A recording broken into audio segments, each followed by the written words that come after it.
ভোটের মুখে 15 কমলাসাগর বিধানসভা কেন্দ্রে বিরোধী শিবিরে একের পর এক ভাঙন। এবার 19 নং বুথে সিপিআইএম ছেড়ে 34 সংখ্যালঘু পরিবারের 124 ভোটারদের বিজেপিতে যোগদান। গেরুয়া পতাকা হাতে দিয়ে নবাগতদের দলে বরণ করে নিলেন মাইনরিটি মোর্চা রাজ্য সভাপতি বিল্লাল মিয়া, বিধায়িকা অন্তরা সরকার দেব, মণ্ডল সভাপতি সুবীর চৌধুরী সহ সভাপতি পার্থ সরকার, মণ্ডল সদস্য প্রদীপ দেবনাথ, জেলা সভাপতি গৌরাঙ্গ ভৌমিক এবং বুথ সভাপতি আব্দুল আলিম সহ অন্যান্যরা। Bureau report, Janadarpan. আমরা আজকে যারা ভারতীয় জনতা পার্টিতে যোগদান করছি তাদেরকে আমি যেমন অভিনন্দন জানাই, তেমনই ভাবে সঠিক সময় সঠিক সিদ্ধান্ত নিয়ে ওনারা যে আসছেন তার জন্য ধন্যবাদ জানাই। আজকে যে আসার কারণ, সেই কারণটা হলো সবচেয়ে বড় এটা, সেটা হলো সরকার সাথ সরকার বিকাশের নেতা নরেন্দ্রভাই মোদী যেখানে প্রথম ঘোষণা দিয়ে এসেছিলেন যে আমি সরকার সাথ সরকার বিকাশ, সরকার প্রকাশ প্রয়াস, সরকার বিশ্বাস নিয়ে সরকার চালাবো। আজকে বিকশিত ভারতের মধ্যে ভারতীয় জনতা পার্টি ঘোষণা দিয়েছে যুবক, মহিলা, গরিব, কৃষক এই 4 শ্রেণীর মানুষকে নিয়ে ভারতীয় জনতা পার্টির আজকের নির্বাচনে অবতীর্ণ হয়েছে।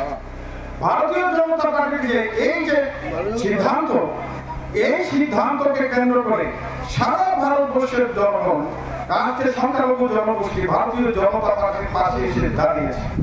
আজকে কংগ্রেস বলুন আর সিপিএম বলুন, এই যে দুই দল, আমি নিজে কংগ্রেস করেছি, জিন্দিগি ভর কংগ্রেস করেছি।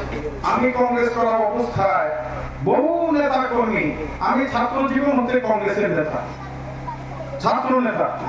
তখন থেকে শুরু হয়েছে মেহবুব রহমানের হত্যার পরে, ফরিদ খানের হত্যার পরে আমি রাজনীতিতে প্রবেশ করেছি।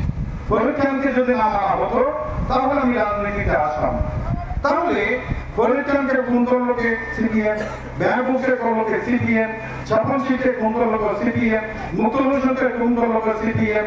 সেখানে তেমনই ভাবে এখানে পরিমোশাকে খুন করলো কে? সিপিএম। ঠিক তেমনই ভাবে বহু নেতা কর্মী, বিশুদেব বর্মাকে খুন করলো কে? সিপিএম।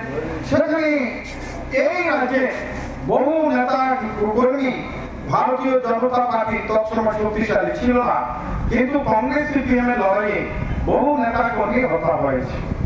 আপনারা জানেন মুকুল হোসেন যেদিন এখানে মেহবুব খুন হয়, সেই 79 সনের কথা, ওনারা বয়স্করা যারা আছেন তারা তো সাক্ষী আছে। ছাত্র তাকে খুন করে দেওয়া হলো, এর আগে শঙ্করজনের লোকে খুন করলো। ঠিক তেমনই ভাবে সারা ভারতবর্ষে সাথে সাথে ত্রিপুরা রাজ্যে সিপিএম এর রাজত্ব ছিল। ত্রিপুরা রাজ্যে সিপিএম পার্টি ত্রিপুরা রাজ্যে প্রতিটা কংগ্রেসের নেতাকে বেছে বেছে ছাত্র নেতাকে ওই সময় খুন করা হলো। সেই খুন করতে করতে এক সময় গিয়ে দেখা গেল কংগ্রেস আর সিপিএম এক সময় কংগ্রেস শক্তিশালী হলো।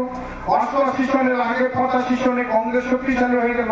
স্বপন সিং হরিপদ বৈষ্ণবকে যখন খুন করলো বলিবাজারে, তখন অর্জুন ভূমিকেও কংগ্রেসের তারা খুন করলো।